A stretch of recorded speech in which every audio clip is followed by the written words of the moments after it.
Hello दोस्तों, ये दृश्य मोकलसर गांव का है।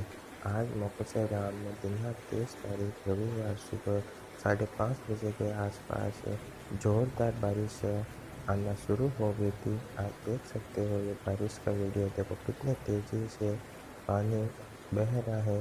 ये हमारे गांव का मोकलसर का वीडियो है। आप देख सकते हो कि मोकलसर के अंदर 2020 में पहली बार इतनी जोर से बारिश हुई है। लोगों को गर्मी से राहत मिल गई है, क्योंकि गांव के अंदर गर्मी भी बहुत ज़्यादा पड़ रही थी। अब मौसम बड़ा ही सुहावना है, क्योंकि बारिश होने के कारण सब जगह ठंडा ठंडा माहौल हो गया है।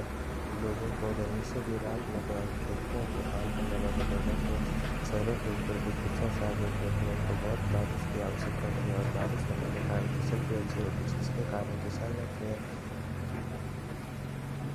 बहुत ही खुशी का माहौल